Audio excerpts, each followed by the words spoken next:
Hey, what is up? Welcome to this episode of the Wantrepreneur to Entrepreneur podcast. As always, I'm your host, Brian Lofermento. And I know we always talk about impact, but in over 1,300 episodes, never before have we welcomed a guest and a fellow entrepreneur that literally puts impact on the exact same footing as profit. And that's why I'm so excited, because we are joined by an amazing guest today that is so driven to creating so much value and so much service in the world, and doing it from a place that not just his work is felt, but the impacts of his work is felt so far beyond all the things that he's working on. So let me introduce you to today's guest. His name is Justin Steele. Justin is the co-founder and CEO of Kindora, which is a public benefit corporation. If you don't know what that means, we're going to talk about that today as well. A public benefit corporation making professional fundraising tools accessible to every nonprofit. At Google.org, he directed $700 million in philanthropic grants over the span of a decade. But when he and his wife launched their own nonprofit called Outdoor Rhythm Collective, which takes urban families on transformative camping adventures, they couldn't afford the very fundraising tools that would help them succeed. So at 11 p.m. in his Oakland living room, while his wife worked from the couch and their 4 daughters slept,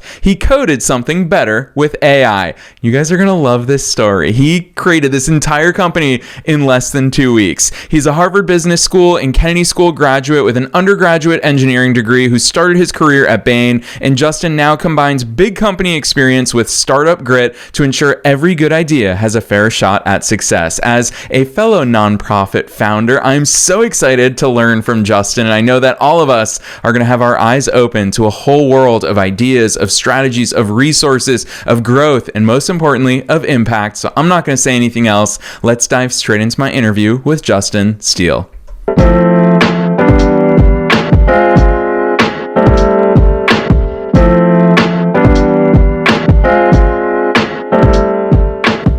All right, Justin, I am so very excited that you're here with us today. First things first, welcome to the show. Thanks, Brian. I'm so pumped to be here with you. Heck yes. I don't know how you're going to top that intro, because I feel like I tooted your horn quite a bit, but I'm going to ask you to take us beyond the bio. Who's Justin? How'd you start doing all these cool things? Yeah, so as you mentioned, I live in Oakland, California with my wife, Sally. We have 4 daughters, and look, we love outdoor space. One of the beautiful things about being in California is you have easy access to amazing public spaces. So these are not private spaces that you have to pay to access. It's all of our land, it's all of our access, and too few families in the urban areas like Oakland, California, where we live, get out to those beautiful spaces. And so my wife, Sally, and I started a nonprofit a couple years ago while I was still at Google, and our mission is to get those folks out to combat isolation, and really to build community. And, I left Google a year ago. As you mentioned, I had given out $700 million of philanthropy. What a privilege to be in that position for a decade. But I found that while I was accustomed to cutting $1 million checks, I really didn't have the resources and the know-how to go get those $1 million checks. And so I was on the other side of the table all of a sudden, and, coding late at night, just trying to figure out, how can I build a system that will prepare me to go get these funding sources. And so, I had this dilemma where I used some of the traditional tools, Instrumental, Candid. These are really powerful tools, but they oftentimes return thousands of matches. And so that night in my living room, we're preparing for one of our Outdoor Rhythm Collective group camping trips, and our bank account is running out of money and we need to buy more equipment. And I said, all right, I'm going to get serious about this and try to find some more funders. But I was literally looking at 10,000 matches and just thinking, my God, I don't even know what to do with this. This is overwhelming, way too many opportunities than I know what to do with. And I figured, man, I've been at Google for a decade. I have an engineering degree, but I'm not a software developer. I was a chemical engineering degree. So software is new to me, but AI puts this superpower, in our pockets, on our computers. And I thought, I'm going to go try to code my own tool. And so, I popped open Claude Code, well, actually Cursor at the time. Later, Claude Code is primarily what I build with, but I started writing my own Python scripts and starting to actually use AI to look at all those matches and tell me which ones were actual matches. And it was like magic. I still remember when the list sort of popped up, and instead of 10,000 matches, I had 100. And at the top of the list was actually the George Family Foundation in Minnesota. I had never heard of the George Family Foundation, but I thought, is this Bill George? Because Bill George was a professor of mine in graduate school, and sure enough, this is his family foundation. I had never heard of it. It turns out that they support families, they support outdoor stuff. Email to Bill that moment. Bill emails me back, connects me with the foundation. We're off to the races, and I thought, I've got something here. Like, this is going to be powerful for us and powerful for others, and that's the founding story of Kindora. Heck yes. I love that overview, Justin. I'm so grateful for your work because listeners know that back in Q1 of this year of 2025, something that's been a lifelong dream for mine or of mine to start a nonprofit, because I'm very biased and I think that lots of great things happen through entrepreneurship. And so that's why we started a nonprofit called Through Entrepreneurship, which is obviously to make entrepreneurship more of an option and more accessible to people. But Justin, the reason why I bring it up and why I'm so grateful for your overview is that I think we take nonprofits for granted because I don't think most people recognize, one, how hard it is to start a nonprofit as far as the legal stuff, everything we need to do at the IRS, all the paperwork. But then secondly, how quickly those costs pile up. I mean, you listed just a few tools that are available to us that have a lot of really great information. You've called out the fact that they return too much information. It's not very actionable, but also, Justin, they're expensive. I didn't realize how expensive it is to do good stuff in the world. And so along those lines, I'm super grateful for your work. Talk to us about what that landscape looks like, because a lot of people want to do a lot of good work, Justin. And I want to put you on the hook for talking about not only the nonprofit structure and why those are important, but you've also tied that in even with the way that you operate Kindora. You've got to, in 1,300 plus episodes, you're the first one to introduce us to what a public benefit corporation is. So I'm so excited to be your first.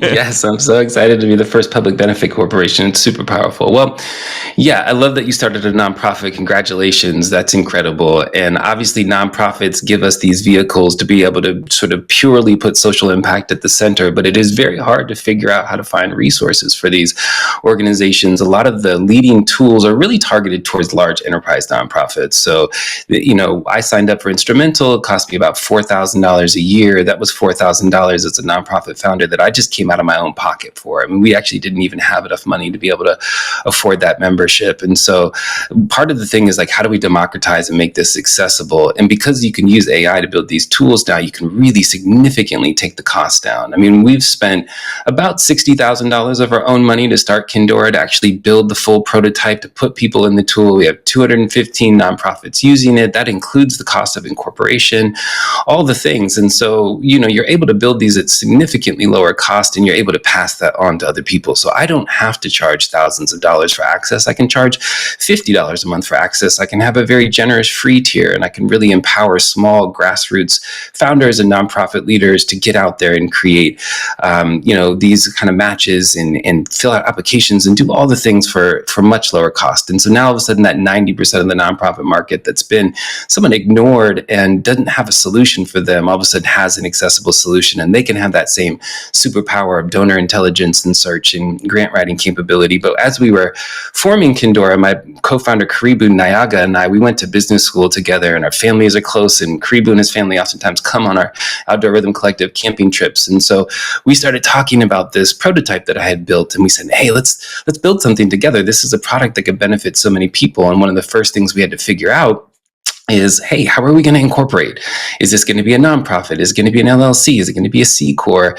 But there's this vehicle called Public Benefit Corporation, and it is a C Corp, but you are allowed legally then to prioritize more than just profit. You can balance your impact on the environment. You can balance your impact on community. You can balance the commitments that you have to your customers. And kind of at the end of the day, what it gives you is legal liability protection so that your shareholders can't sue you to say you're not maximizing profit enough, as long as you can show that you're also balancing these other missional pieces. And the requirements are actually not very onerous. You just need to publish a mission statement, which for us is democratizing philanthropy and helping small nonprofit leaders be able to access the kind of funding they need to grow amazing nonprofits like yours, Brian. And then, once a year, you have to publish an impact report and just sort of talk to folks publicly about, like, here's the impact that we're having and here's what we're doing. But we're a a Delaware public benefit corporation. It was fairly straightforward to do it, probably not all that different than doing a regular C corporation, other than you need to submit a mission statement. And yeah, now we have some liability protection to be able to enshrine that impact. And in the long run, if we get acquired or, if we grow the company and distribute ownership to other people, we have that protection to be able to center our mission throughout, which is really important to us. Oh, I love that, Justin. I'm so grateful for the way that you walk us through what that looks like. And I'm going to call this out because I think that you've such a powerful vantage point. You are a nonprofit founder yourself. You obviously are the CEO of Kindora, which is a public benefit corporation, but also just lumping in your background at Google, for example, $700 million in philanthropic grants. I feel like we always hear these kind of numbers on the news when we talk about the nonprofit world. And Justin, I'm kind of going to pick on that term for a little bit because I feel like it's a bit of a misnomer, is saying nonprofit. Of course, I once actually heard it described to me as nonprofit is a tax strategy, not a business strategy. And it's obviously so true because it's funny, you and I very much in the nonprofit space, and here we are talking about money because we have to talk about money. And $700 million in grants over the course of a decade, the whole purpose of that money is to go forth and do good. Share with our audience, why is it that money is so important when it comes to the nonprofit world? Yeah, I mean, the distinction of a nonprofit really at its core level is just that you can't distribute profits to owners. I mean, that's really the only difference. And so if you have a nonprofit that has a number of assets, there are no owners. The public owns a nonprofit. So you don't enrich individuals, but everything else is very much similar. You still need strategy. You still need to pay employees. You can, create generous compensation packages as long as they're board approved, and you continue to have your public sort of benefit piece of it. And so, really giving money away at Google was such a privilege. I mean, I still kind of pinch myself that I was able to give that much funding away to nonprofit causes. And one of the real challenges in the nonprofit space is being able, particularly, to innovate and scale. So you might be able to get grants for doing your day-to-day activities or your programming, but if you're really ready to hit that hockey stick growth, right? The thing that all of us entrepreneurs are always aspiring for, like, how do I hit that inflection point? How do I get that hockey stick growth? Is philanthropy going to scale with you? Because if you're hitting hockey stick growth as an entrepreneur, it means that your customers who have the ability and willingness to pay are getting so much value that they're driving demand for your product and you're up the hockey stick curve. In the nonprofit sector, if you're wildly successful, if Outdoor Rhythm Collective is the most socially beneficial public land access program ever created and thousands of people are piling into it, that doesn't mean that we're going to be able to financially grow along with the demand, because the people that we're serving may or may not have the ability to pay. And so who pays the bill? Well, you could have government pay the bill, although right now we're in a pretty significant restructuring where the public sector is pulling back from funding nonprofits. So you're left with the private sector and private capital, and that is in the form of philanthropy. And you've really got to figure out, how do you get that philanthropy to scale along with you? So as thousands of families or thousands of entrepreneurs, in your case, Brian, are like piling in and desiring your resources and finding so much value, that there's a way to sort of scale and grow that with you. And that was, I think, the best funding that I did at google.org was when I was able to come alongside a growing organization in the middle of, or at the beginning of that hockey stick curve, and say, here's $5 million to just empower you to go get that scale, get that growth, prove your impact. And it's hard to find that. There's 150 plus thousand funders and foundations across the country. Like, how do you navigate that landscape and figure out which ones are willing to grow with you is a real big challenge. And so it's a privilege to be on that side of the table giving the money out. It's also a privilege to be on this side of the table, being able to try to seek that capital so that people like you and I, Brian, can really serve people and create social value for folks. And you need money. You just can't do anything without capital. Yeah, so well said, Justin. And I think it's especially important for you and I to have this conversation so publicly today in front of entrepreneurs and entrepreneurs from over 150 countries, because when it comes to doing good, so many people have that desire. But I'll be honest, Justin, we hear from a lot of listeners around the world, and a lot of people just think it's a closed door, that all of these grants just go to the big guys. Name any of your favorite Boys and Girls Club of America, YMCA, all these massive companies and nonprofits and organizations that we've all heard of. But really at the heart of your mission is, Justin, in the grand scheme of the world, what we're doing with our nonprofits, we're not household names yet, but you're right. With resources, we're able to use that word scale that we talk about so much in business. It's more fun to use that word in terms of impact. And so to all those people that feel cut off from these avenues, talk to us about the grant game and the foundation game and the corporate social responsibility game. How attainable is this really to people who want to do good in the world? Yeah, I've actually told a number of nonprofits that are larger, like a Boys and Girls Club, that I don't know that Kindora at this stage in its evolution is actually all that useful for them, because most of those nonprofits have big, sophisticated development teams. They know all the funders, and they're also out raising big, huge grants, right? So like a $10,000 grant or a $20,000 grant to them just might not even be worth their time. Whereas for folks like you and me, Brian, a $20,000 grant is everything. Like I would jump through hoops to get a $20,000 grant for my startup nonprofit, Outdoor Rhythm Collective, right? And so what's been really powerful, even for Outdoor Rhythm Collective, in the last year, we've raised about $100,000 of grants using Kindora. And those have mostly been small grants. They're family foundations. This is the long tail of the 150,000 sort of grant funders around the United States. And we're just in the United States for now, but obviously people in the United States fund all over the world. So a lot of that capital is accessible and available for people globally. But for funders based in the United States, there's a lot of smaller family foundations, private foundations who, they give out $5,000 or $10,000 at a time. Now, one, it's super hard to find them. And so you need a good donor intelligence system to be able to figure out who these folks are and which ones are a good fit. But it's also quite onerous. I mean, you mentioned all the paperwork and the administrative pieces of trying to get your nonprofit started. Is the same thing with applying for grants. It can be quite onerous. They ask you for all kinds of things, and there's lots and lots of questions. I mean, sometimes these funders giving you $5,000 but asking you literally like 20 questions. And by the time if you're handwriting all of those from scratch, by the time you finish the application, you've probably spent $5,000 of your time. And so the thing about Kindora is like, well, now that we know everything about the funder, and we know everything about your nonprofit, let us help you write the first draft of that application. Now, you should never use AI to just automate fully something like that, but it can give you the first draft. And why don't you spend an hour or two editing and then just submit it?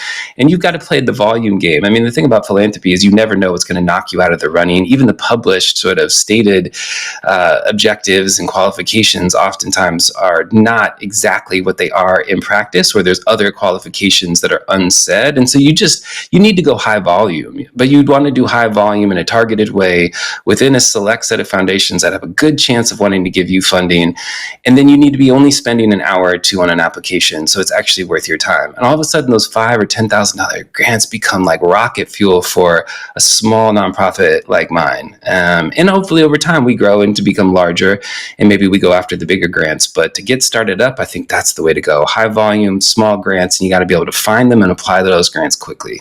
Yes, so well said, Justin. You're getting me excited to do even more good, because really, I mean, what you're doing is you're taking us to that tipping point where you and I don't have full-on fundraising departments. We don't have someone who's solely responsible for that full-time basis and has those connections. And so I really love what Kindora is doing there. And really where I'd love to hear some of your insights, and I'm going to totally put you on the spot for the fact that you personally built the MVP. I think it's such an amazing part of your story, but to me, it shows that you're scrappy. And when I have conversations these days about scrappiness, I love how much easier AI makes it for us to be scrappy.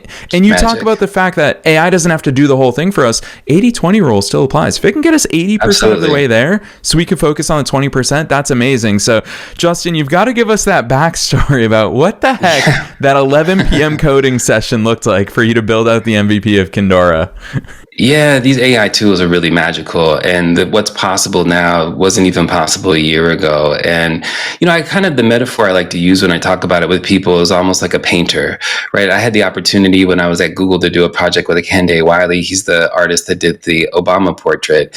And Kende Wiley grew up in South Central Los Angeles. He was part of lowrider culture on Crenshaw Boulevard. He had a very unique lived experience, and it's fully expressed in all of his art. If you look at his pieces, his lived experiences on the canvas. canvas. And now imagine if Kehinde Wiley was trying to paint a painting, but instead of him being able to grab the paintbrush and do the strokes and actually take his lived experience and put it on canvas, he was telling another painter, maybe a painter without any of his lived experience, like, this is what I want you to paint. This is what I want it to look and feel like. Now go and do that and then bring it back to me. And that's what we were doing with software development before AI.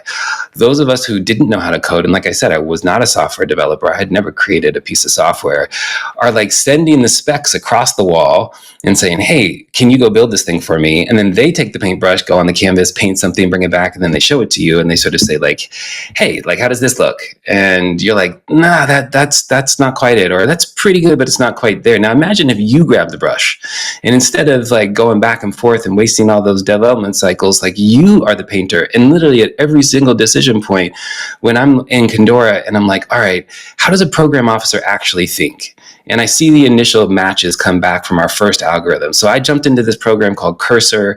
I literally just started prompting like, hey, here I've got a CSV file of all of my funders. There's 10,000 of them in here. I want to evaluate every single one of them. I know that Perplexity is a tool that can search the web. Can you use the Perplexity API key to go build a public profile of every single one of these? And then Cursor literally just created the Python scripts for me. It was like, what's your API key? Okay, here's the API key. Great. I will go use that API key and I will search for every one of these funders and I'll create a public profile. Oh, great. Awesome. Once we had the public profiles done, I was like, okay, I also have an OpenAI API key. This is a reasoning model that can actually reason through things. Okay, we have a public profile of all these funders. Here's my Algorithm Collective profile. Okay, you've got both these profiles. I literally want you to go through all 10,000 of these and I want you to look one by one. You're a program officer at this foundation and you're evaluating Algorithm Collective. Is it a fit or is it not a fit? And at first it created this like really complex, like 100-point scale with all of these different variables and dimensions. Now, this is if I had just lobbed this over the fence and had a different developer create it, they probably just would have rolled with that. But I'm like, that's not how a program officer thinks. I would never make nonprofit program funding decisions like that. I would just gut check it. Like, I do want to know, like, is this worth my time to do more due diligence or not? So that's what I had the AI reasoning model do, is just don't try to score it and do these 10-point scales. Just think about it. Like, based on their mission and their purpose and my mission and my purpose, do you want to do more due diligence or not? And I just literally had to do that 10,000 times. And after I did that 10,000 times, it knocked out 90% of them. Like 90% of these are not a fit. It was very polite too. It was cute to watch it be like, oh, thank you for like expressing interest, but this isn't a fit. And then once we were down to that 10%, then I went and did some web scraping and crawling. Again, all of this is just me prompting AI. Now I want you to go create a web crawler. I want you to go to the foundation's website and I want you to scrape the pages and I want you to get that content and enrich that profile even further and then make a final determination. And all of this is possible without needing to know how to code. And so I did that all in Cursor at first. I created all the scripts. It started working. I got my list. I got that down tight, reached out to the George Family Foundation, others. And then I started to figure, okay, I need to put this into production. Well, how do you do that? Well, I needed a developer for that. So at that point, I went and found this amazing firm called Fullscale.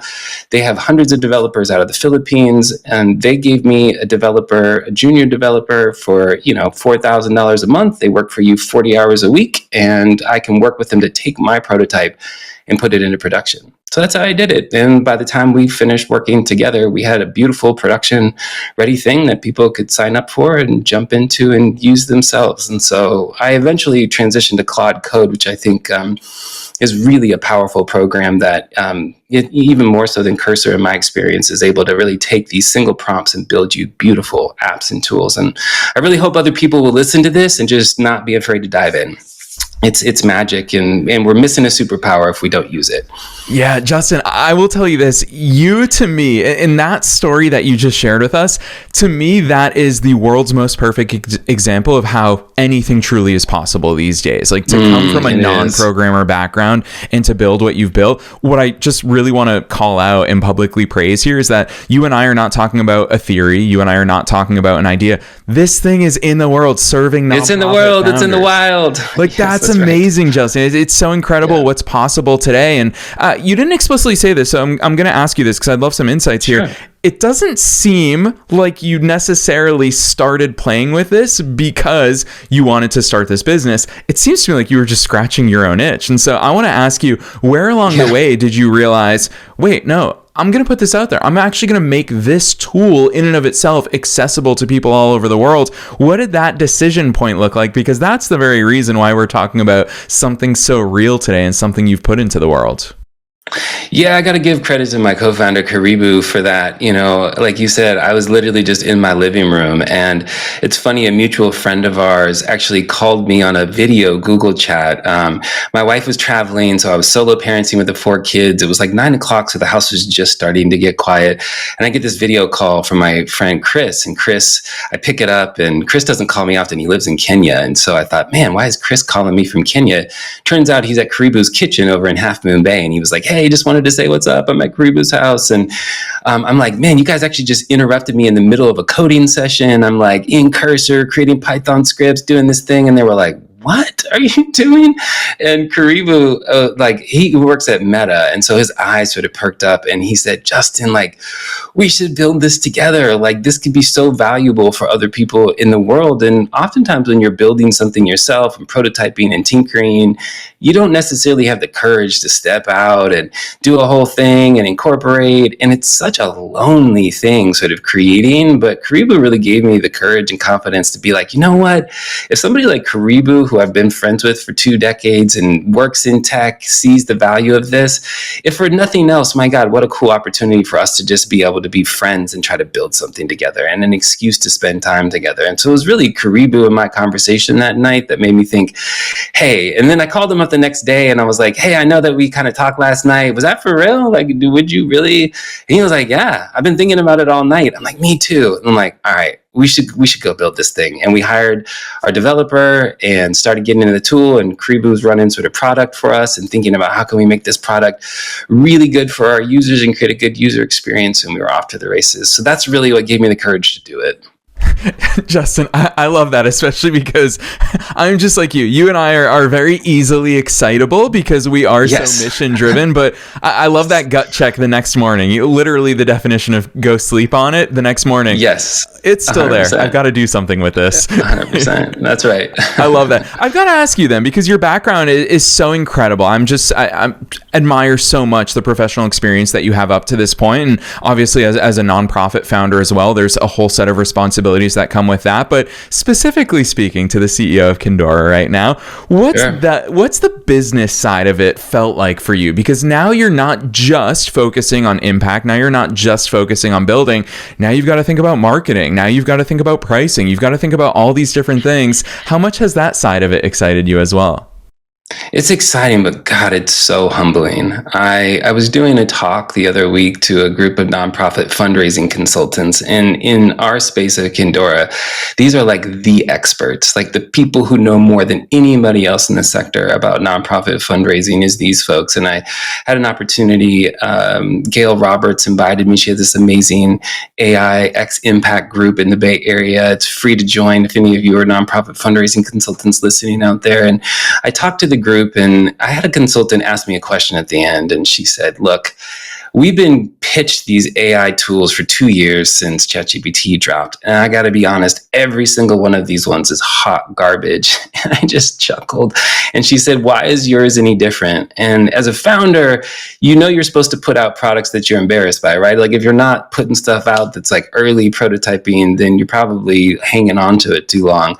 So I'm really proud of Kindora, but these are the most elite people in the space. And I was really intimidated to let them in. But I was like, well, why don't you go on, kick the tires, and you tell me? And she, sure enough, logged in, went through, saw the matches, and she was like, I'm underwhelmed. I don't know if I would pay the kind of enterprise fee for this. And that is just so humbling. I mean, we have a lot of nonprofit founders and EDs who are like, this is game changing for us. We are raising money today. But for the kind of elite level, top of the end user, we're not there yet. We're just not there yet. And so I think is that waking up every day, feeling the pressure of can we create a product and an experience that lives up even to the most discerning of users? What a humbling, hard thing to do. So yeah, I wake up every morning thinking about what's our revenue strategy? What's our capital raise? What types of capital do I want to try to take on? Do I want to take angel investing on? Do I want to just try to keep bootstrapping it? How much money do I have left to keep doing that period? I mean, it's a whole different set of sort of challenges and pressures than I think I feel on the nonprofit side, which is also very difficult in its own way. But yeah, being the CEO, I'd say in a word, humbling, very, very humbling. Yes, I love that, especially because you said the key entrepreneurial word there, which is yet. I think when we start tacking that onto things, it is a reminder that this is a journey. This is not a destination. I'm not convinced. I've been an entrepreneur for 17 years now. I'm not convinced there's ever any sort of destination. And if people think that maybe one day selling your company, I know a lot of founders who have sold and then they just say, well, cool. Yeah. What do I build now? Like on to the next thing. And so I really love those insights, Justin, and especially that attitude, because it's cool. I mean, there's levels and there's always new levels that we're aspiring towards and that we're building towards. So kudos to what you're up to. I knew that time would fly by, so I'm going to squeeze in the last question that I always ask at the end of every episode. And that is, what's your best piece of advice for listeners? Knowing that we're being listened to by both entrepreneurs and entrepreneurs at all different stages of their own growth journeys, and knowing that you are one of us, a fellow entrepreneur, what's that one thing that you want to leave them with today? Grab your paintbrush and start painting with these AI programs. I know it can be intimidating, especially if you don't have a coding background, but I would just challenge all of us to find what's one problem that's just like a persistent kind of thorn in your side, something you're like, man, if I could just solve this thing, it would make our product so much better. It would make our customer experience so much better. Maybe it would just make your life as a founder and executive better. And jump into a program like Claude Code and just give it a night. That's oftentimes what I'll do. When I'm intimidated by one of these tasks, I'll say, okay, I can't afford to rabbit hole. I'm super busy. I'm pressed for time. I'm pressed for resources. I can't spend a week on this, but I'll give myself a night. The girls are down. It's 9 o'clock. I usually work till like midnight or 1 because that's what founders do. And I'm giving myself 3 or 4 hours and I'm going to jump into Claude Code and I'm just going to see how far I can get. And I promise you, Brian, every time I've done that, I've been shocked at how far I can get. I have yet to try something and hit a wall where I'm like, oh, I actually can't build the thing. So download Microsoft VS Code. It's free, open source. That's your developer environment. Install the Claude Code extension. And all you have to do is talk to it. Like any AI program, it's just free, open language text, like no coding involved.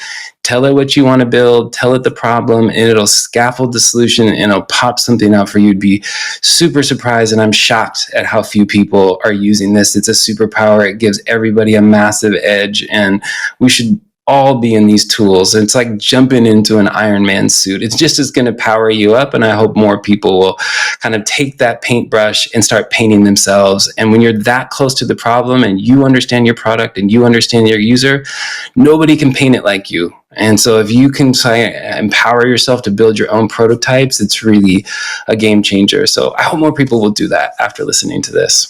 Yes, Justin, I am so sure that your personal story and your excitement and passion and conviction in you sharing all of this with us, I know that this is going to be a catalyst for so many people around the world just going forth and creating. How cool is the world going to be in 5 years when we're all just building things that make life better? So super grateful for the example that you set yourself, Justin. I'm also very excited because I know a lot of listeners are going to want to check out all this cool stuff that you're putting into the world. So, dude, I'm gonna kick it back to you. Drop some links on us for listeners who are equally as excited as I am right now. Where can they find all this cool stuff that you're doing? Awesome. Kindora is now open for anybody to sign up. Like I said, we have a very generous free tier. So even if you just want to kick the tires, apply for a couple grants, get some matches, just jump in there. It doesn't cost you anything. The website is kindora.co. So kindora.co. And if you're into the outdoor space like me and dying to just build community, maybe you're not even in the outdoor space, but you're just like, where can I build community? Where can I bridge difference? Where can I feel like I belong? OutdoorRhythmCollective.org. Outdoor Rhythm is spelled like algorithm. So outdoor, ITHM, collective.org. We just actually launched our membership platform there as well. So that is open for anybody who wants to come into outdoor space in the US on public land and build community. So all of those tools have been built by Claude Code with me. And then at the end, sort of partnering with developers. So that'll also just give you a chance to see what's possible in these tools. And totally, I believe that all of you can do the same thing I did. So anything you see on those sites, I think you guys can build that stuff and build the prototype, partner with a developer for the last mile, and you'd be surprised how far you can get. Oh, yes, I love that. And listeners, you already know we're dropping those links down below in the show notes, no matter where it is that you're tuning into today's episode. You can click right on through to Kindora as well as Outdoor Rhythm Collective. Click right on through. As Justin said, if for no other reason than to see what's possible. We're also linking to Justin's personal LinkedIn. So if you've heard him here and you say, holy cow, I need this dude's energy, I need to connect with him, I need to collaborate with him in some sort of capacity, I'm sure there's quite an abundance of Justin Steeles on LinkedIn. So we're linking to this one and only Justin's LinkedIn down below in the show notes. So Justin, on behalf of myself and all the listeners worldwide, thanks so much for coming on the show today. What a treat, Brian. Thank you for your platform. Thank you for all the work you're doing to empower entrepreneurs and give us the courage to take these leaps. And thank you for giving me the platform for this short period of time to share my story. I really appreciate it.